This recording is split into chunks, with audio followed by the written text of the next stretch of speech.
B4B TV. Real people, real stories, real Bradford.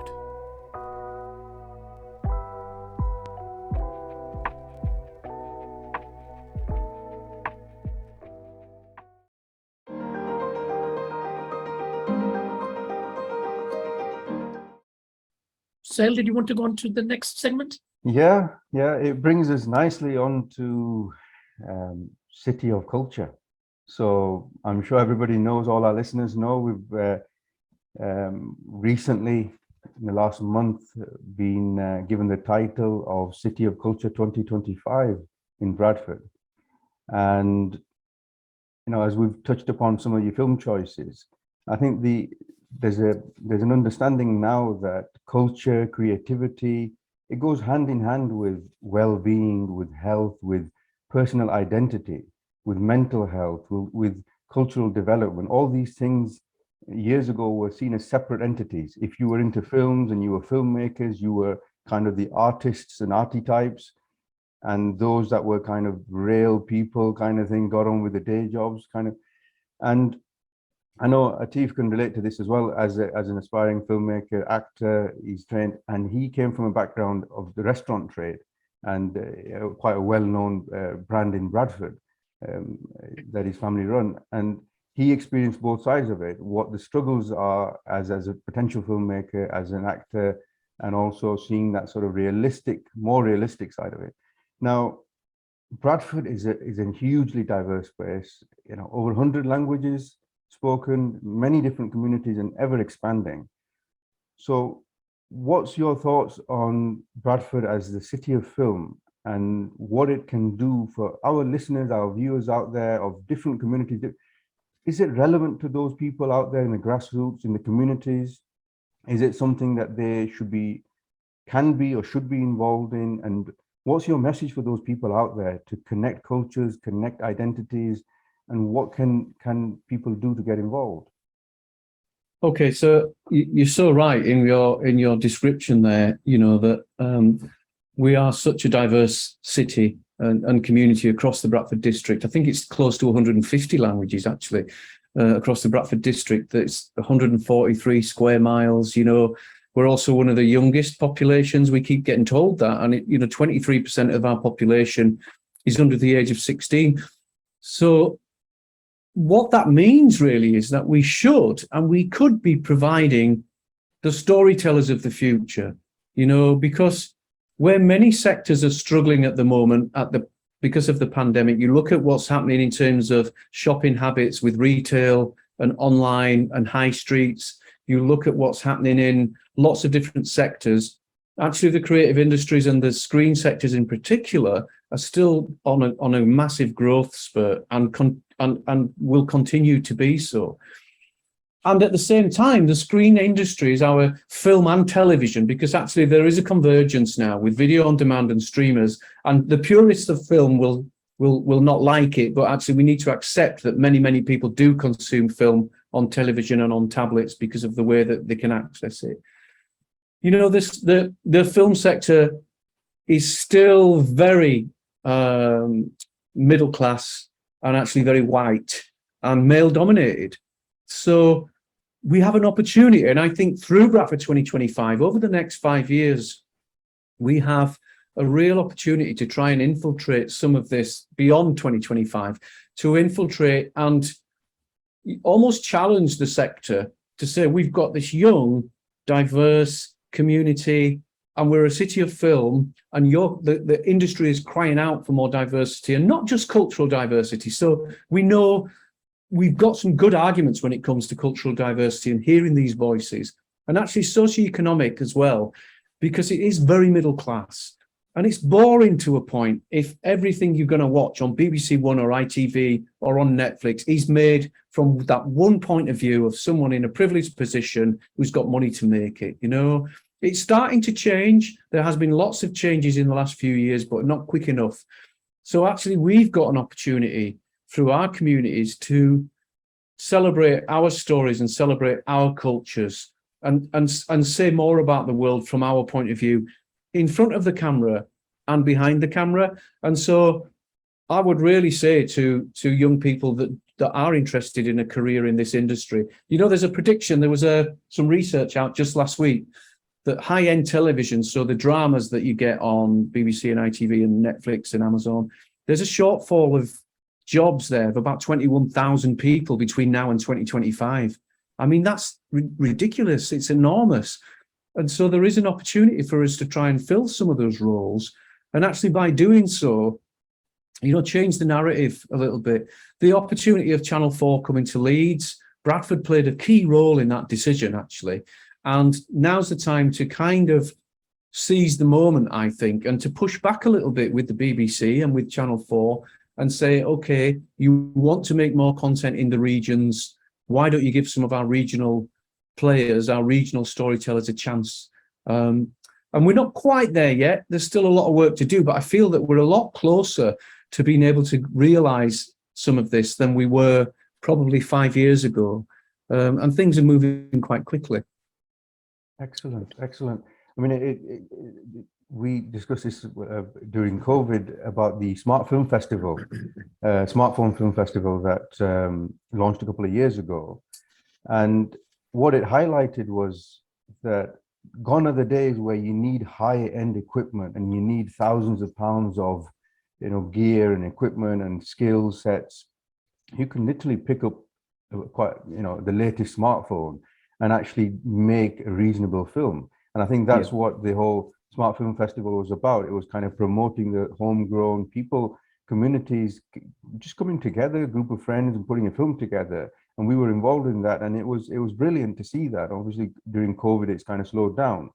Now, on the back of that, from a practical point of view, there's so many brilliant filmmakers doing documentaries, doing sort of topics in Bradford that we worked with in the last sort of 3 or 4 years. What is there in terms of the practicalities that Bradford City of Film can support or is supporting? And is there things in the pipeline, or how can people get involved? Is there a way of practically people getting involved? Those listening out there that might feel disillusioned, unsupported, or feel that they've got better chances in Birmingham or Manchester or wherever, media city somewhere else. Why should they stay in Bradford? Why should they carry on in Bradford? And what's this sort of support that's available or networks available here for them? Okay, so yeah, it's a really good question, and there's two really good points to this.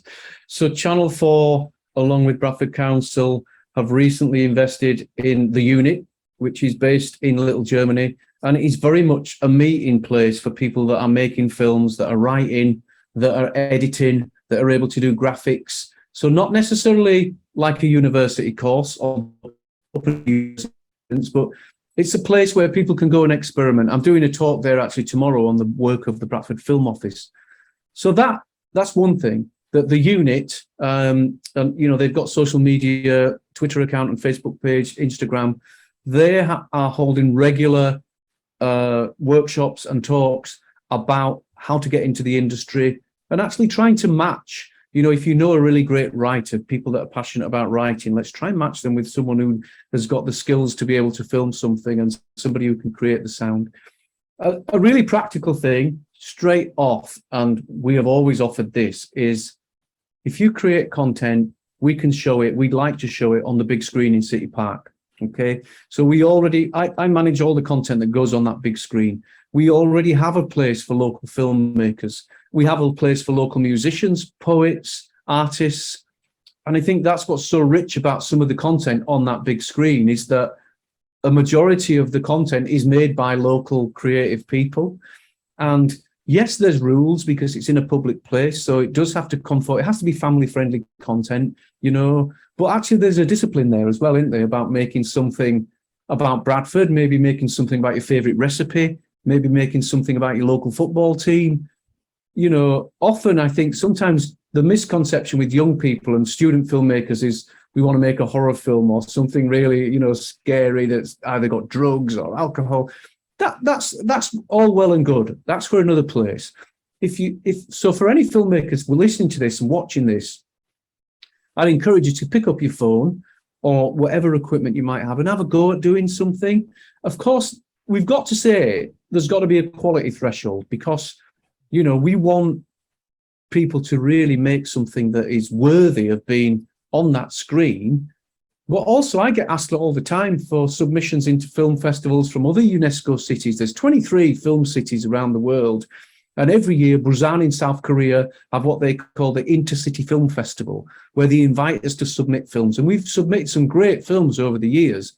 But some years, I've really struggled with the local filmmaking community to get enough content and to get something that actually is good enough.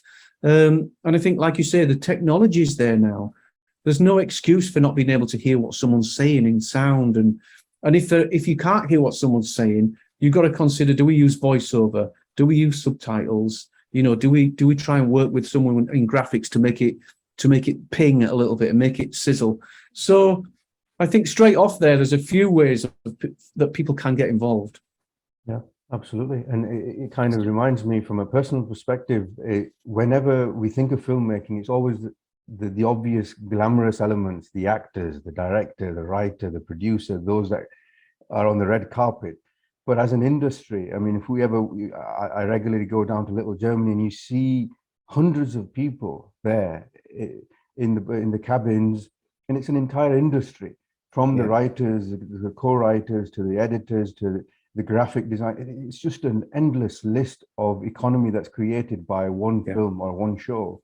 So people out there, sometimes youngsters especially, there's kind of that sort of glamorous element that they see, and they don't realize maybe that there's so much else involved that they could be involved with, and so many other elements in filmmaking and media that they can actually be involved with. And I think sometimes maybe they have to step back a little bit and look at those areas as well that are so under-resourced. And these vacancies that you talk about, the shortage of, these will be all of those thousands and thousands of areas that they could potentially get involved with. So absolutely. Definitely. And what I would say is, join our social media accounts, follow us on Twitter and on Facebook and on Instagram, because whenever there are opportunities, it's very rare that we get casting calls for someone to be in, but now and again there's a call for extras and we'll put that out there. But if there's extra training, often there's a lot of free training out there. There's more formal courses. There's so many different avenues into this. Actually, you don't have to have a degree. There's a discipline to having a degree, and it's great because you can learn all the different sections of, how to create content, get the sound right, edit, do the titles.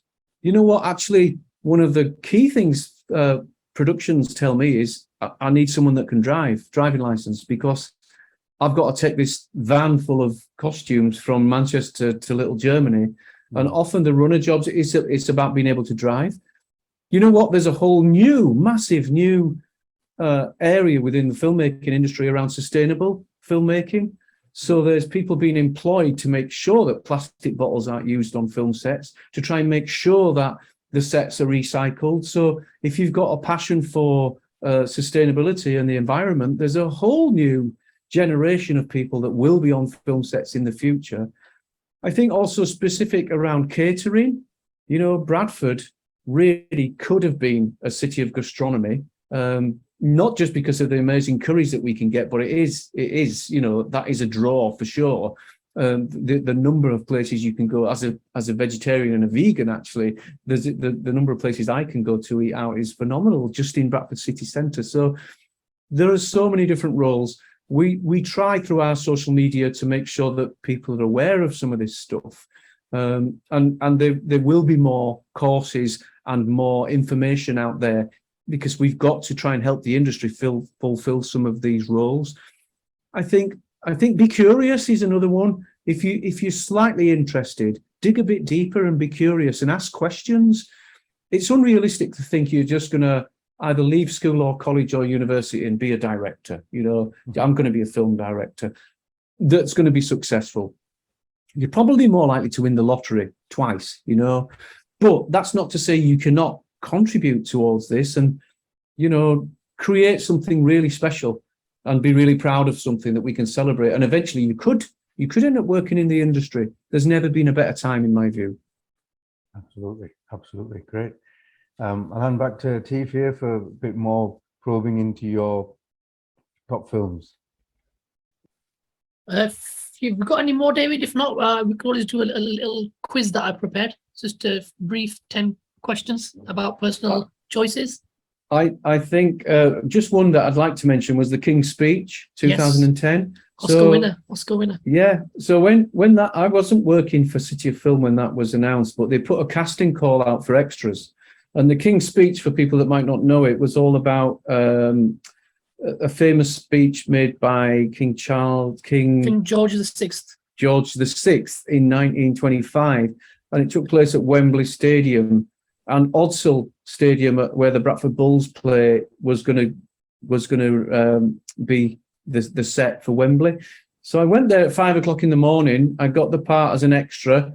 They made me shave my sideburns off, and then do you know what they did? They put me on a bus and took me to Ellen Road in Leeds. So what they'd not told us that part of the stand scene was going to be filmed in Leeds. I only went because it was going to be filmed in Bradford. I got paid £80. It was in December 2009. It was the coldest day of my life. I got paid £80. I didn't go back the next day because it was, honestly. So if you're ever going to be an extra, well, I am in the film. You can see me very, very briefly for a split second. I did see Helena Bonham Carter that day, passed her on the stairs, and that was, it was. Yeah, and it went on to win an Oscar, of course. And again, the cinematography involved in that film, The King's Speech, is incredible. I know it travels well. When I tell people in China, when we talk about The King's Speech, they've seen it. You know, they might not have heard of Peaky Blinders, but they certainly know about The King's Speech. And Downton Abbey, a short scene of that filmed in Little Germany. So yeah, The King's Speech has got a personal appeal because I've suffered as part of the making of it. Wow. And obviously it's a true story as well, and about the Queen's father and the relationship he had with his voice coach. I had a stutter in school myself as well, so personally as well, that was, but it did well to win the Oscar because it was a tough year that year, the films. I think they were Black Swan that year and True Grit and The Social Network, which is, regarded as one of the best films of the last decade. So we did well, as a British film shot locally, so it did well. Yeah. I'll just go quickly into this quiz that we have, just a brief little quiz. It's more choices than anything. What is your favorite Star Wars film, David? See, this is a falter here because I think the original film really, and because of when I watched it, and we didn't have a lot of money growing up, and I pestered my mum to go see it, and I can picture now queuing in the rain outside the Odeon in Bradford with my mum in 1977 to see it. But actually, I was quite embarrassed to go back to school. We went to see it on a Saturday morning, and when I went back to school, because everyone had already seen it, and I was like right at the tail end. It was out in them days. The theatrical window was a lot longer, so it was out for ages.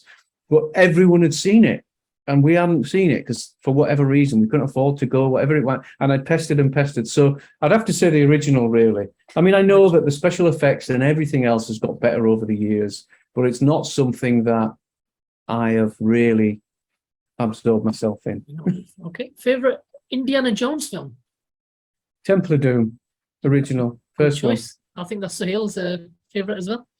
Favorite Godfather film? Yeah, The Godfather. The first, the original, and I suppose it's about my age as well. I'm close to 55, so I was of a certain generation. Good man. Favorite Mad Max film? Thunderdome. Beyond, that's my favorite. Good man, good choice.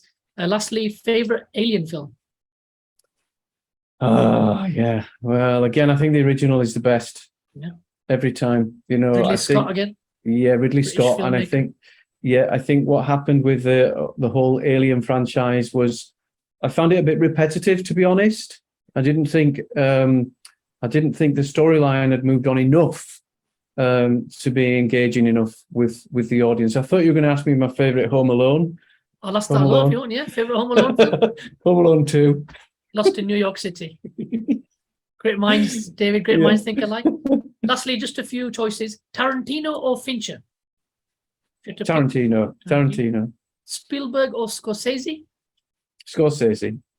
Even though Jaws is one of your favorite films? Yeah. Scorsese's so much more engaging. It is. He is, sorry, rather. Hitchcock or Kubrick? Oh, Hitchcock, yeah. Hitchcock. Cruise or Pitt, just as actors? Yeah, do you know what? Tom Cruise, it would probably get my vote, yeah. Have you seen the new Top Gun? No, I haven't, because it keeps coming on and going off. on at the IMAX. I want to see it in IMAX. I need to see it in IMAX. And it was on for 4 days and then it stopped. But I believe I spoke to the cinema. It's coming back, I think. So I will go see it. Yeah. It's made a lot of money and it's very good. So I can vote for that. Lastly, I think I know the answer to this now. Star Trek or Star Wars? Well, it's probably Star Trek, actually. Yeah. Sohail's a big Trekkie fan, as you can see from the little frame in his office there. So thank you. That was just all my questions, just to get a bit of your personal film preference as well. Brilliant. I'll throw you back to Sohail now. Thank you very much, David. I think we could talk films for hours, really. It's one of those subjects that really kind of... Let me just finish off with 1 or 2 questions.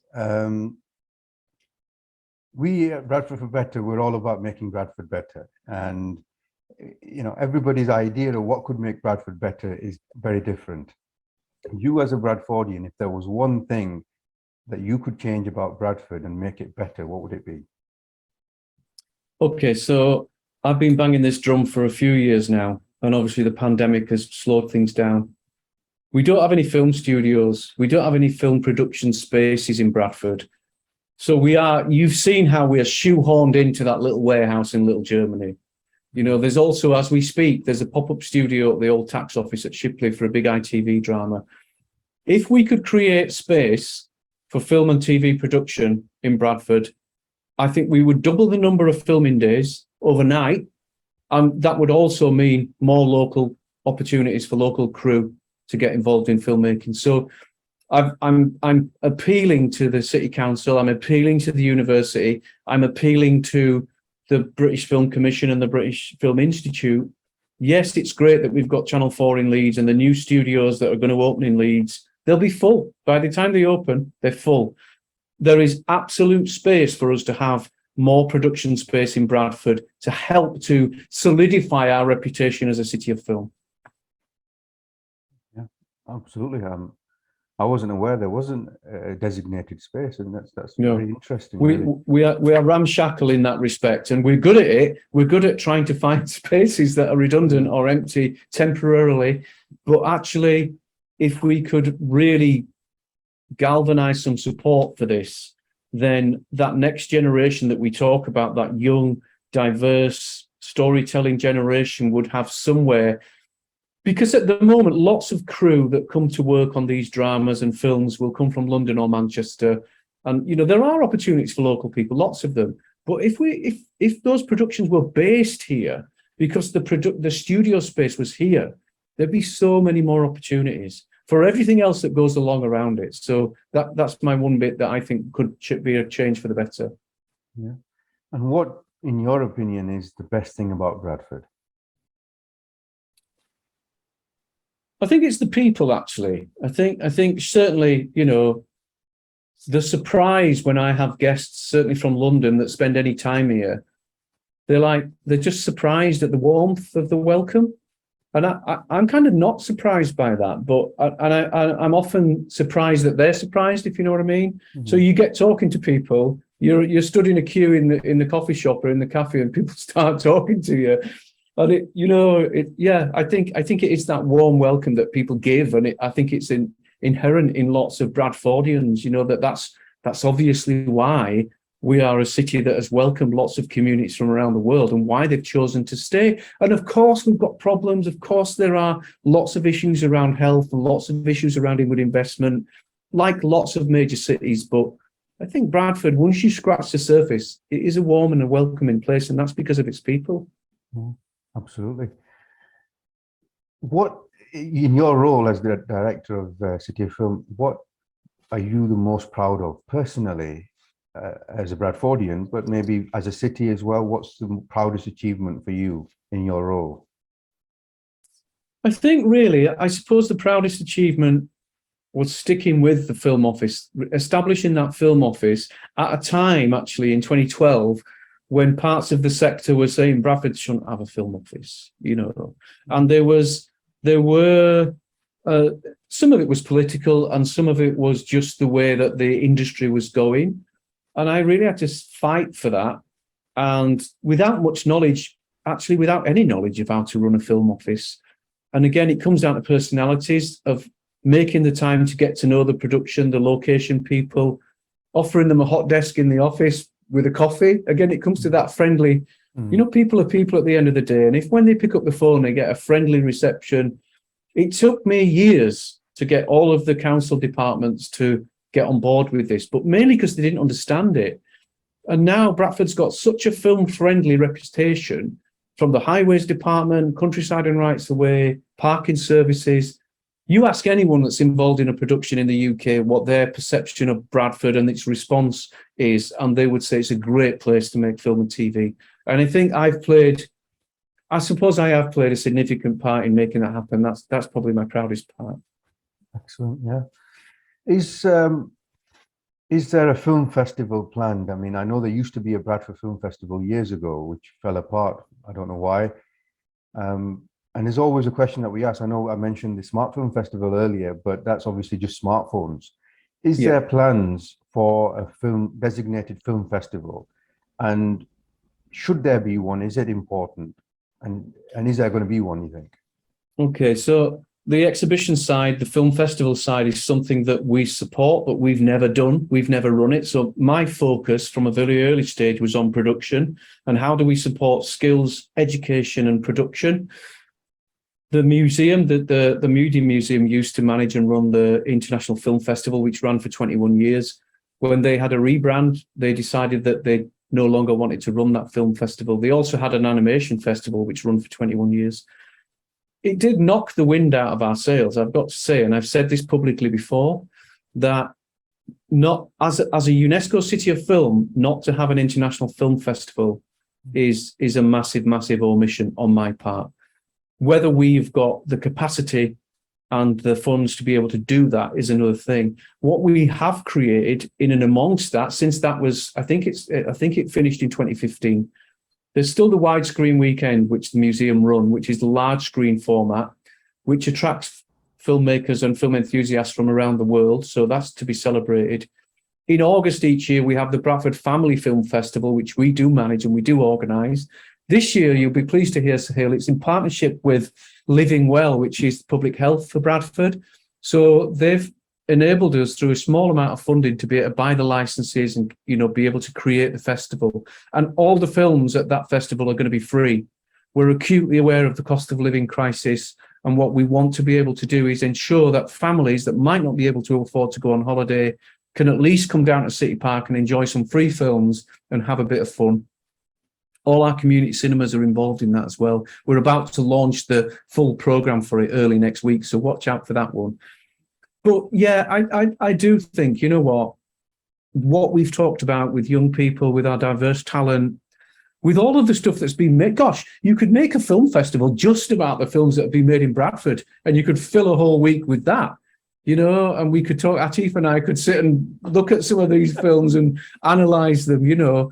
So I think there's real scope actually for somebody to bite the bullet. And should it be the museum? I don't know. Maybe it shouldn't. Maybe it needs to be an independent organisation as part of our journey to Bradford 2025 that says, do you know what? We're going to celebrate everything about Bradford and film through this new festival, which will look at content made here, but also bring in content from all of the countries and cities around the world where our citizens have come from. You know, let's have an element around Sudanese film. Let's have an element around Pakistani film. Let's truly celebrate this city and all its citizens through film. Excellent. You're speaking our language, David. This is something that we are looking into as Bradford for Better. There's been a lot of demand in the grassroots for filmmakers and support, and I think it's something we need to make happen, especially with City of Culture 2025. I think you're right. It's absolutely unbelievable that as the City of Film, the world's first UNESCO City of Film, we don't have a real international festival. So I think it's something we should do. So, do you know what, as well, the point to make, if we've got time, I was really fortunate to get invited to speak at the Sarajevo Film Festival. And the Sarajevo Film Festival started during the Bosnian conflict. And it was a guy that started that festival when people were living in basements to flee from shelling. He was putting films on to try and cheer people up. And that grew to be, you know, such an amazing, it still is now a major film festival that attracts filmmakers. Hollywood and everyone from all around the world will go to Sarajevo And I was quite embarrassed coming away from that film festival to think if they could do it when that atrocities were taking place in the Bosnian conflict, surely there's a message there for other places that to overcome adversity, sometimes these things needn't be seen as a challenge. These need to be seen as an opportunity to bring people together. And you look at all those different languages, gosh, let's celebrate the world through Bradford, because we've got the world in Bradford, Amazing. I mean, we've got the example there that we just had last week, the Literature Festival, Bradford Literature Festival. Started, prime example. Yes, I remember when it started, and it was 1 or 2 rooms in the university at the time, only a couple of years ago, and a handful of people turned up.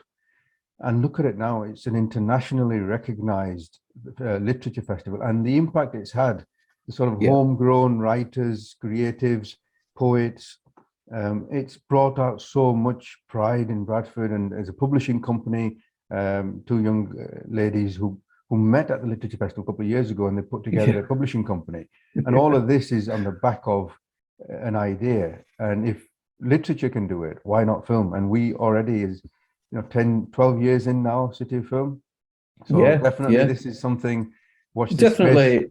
And you know what, there's the old guard, and no disrespect to people that used to run it, but a lot of those people have now retired, and a lot of the people that were telling us you shouldn't have one, you can't have one, they weren't from Bradford and they weren't involved in this. And it's like, we need to get hold of our own destiny, don't we really? We need to shape our own destiny. And if those voices from the grassroots and above are saying that they'd like to come together and celebrate through film in the same way that Simon did such an amazing job of growing that literature festival, then there is definitely a measure. And you know what, we shouldn't be over reliant on the city council. They will have a role to play, I'm sure, but we all know about the state of finances with local authorities, and maybe in the past there's been far too much emphasis on expecting other people to do it for us, and maybe it's something that we kind of just need to do for ourselves, like the guy in Sarajevo, Absolutely.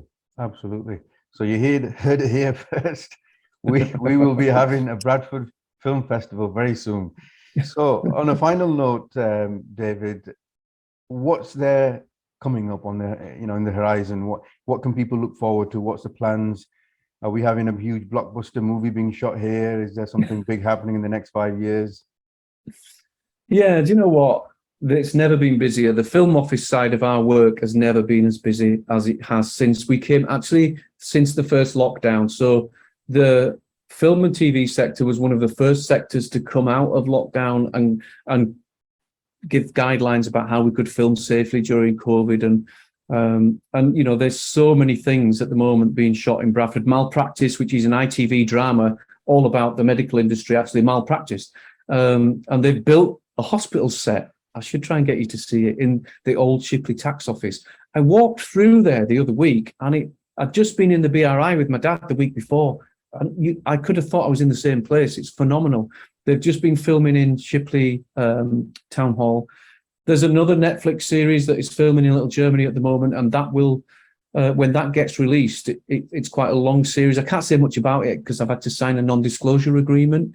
But there's a new feature film that's going to come and film here. There's 2 or 3 other projects that are we've never been as busy. So when you see all these big white trucks pulling up, it's because there's either filming going on in City Hall or in Little Germany, as you know, you've walked around them. Yeah. So I think it's an exciting time. I think let's try and get people back together and going to the cinema and appreciating film again as we coming out of the pandemic, and as we head towards the autumn season when there's going to be hopefully lots of new releases in the cinema as well. The Railway Children Returns was filmed extensively in Bradford District at Oakworth and at Haworth. That will come out on cinema screens on the 15th of July. It's not a remake of the original. It is a sequel. I went to see it on Sunday at the world premiere. That is so good for Bradford. It's so good for Yorkshire as a brand to say, look at this amazing countryside that is within a 15-minute drive from the City Hall in Bradford. So I think we all need to try and celebrate these things when they come out and take a little bit of ownership of it. Excellent. Yeah. Atif, anything to add? Any final No, question? I want to thank David for attending. It's been very informative as well. I've learned a lot, and just thank you for attending, and hopefully this is the first of many episodes that we will do. So It's a thank you for pleasure. your time, David. Any final Thank you. thoughts, David? Any final comments for our viewers, listeners out there, the people of Bradford? I think lots of other cities where I've worked and seen how the creative sector functions, often you will have one or two people that create a spark and people start to generate off that. And that's what we're trying to encourage with things like the unit, the big screen films. So, you know, let's be positive. It's difficult in these times. There's lots of reasons why we can't be positive, but actually, you know, humanity needs to grow and flourish and continue. So if you've got a story to tell, find a way of telling it. And, you know, really, let's live up to our reputation as the world's first UNESCO City of Film. Thank you very much, David. So you have been watching and listening to the first ever City of Film show on B4B TV, Bradford for Better. Find out more on bradfordforbetter.com and get involved with the team in making Bradford better. So join us again, subscribe, like, and share this, and we will have more content for you in the near future. Thank you very much. You've been watching B4B TV. Don't forget to like, share, and subscribe. And join us next time for another episode.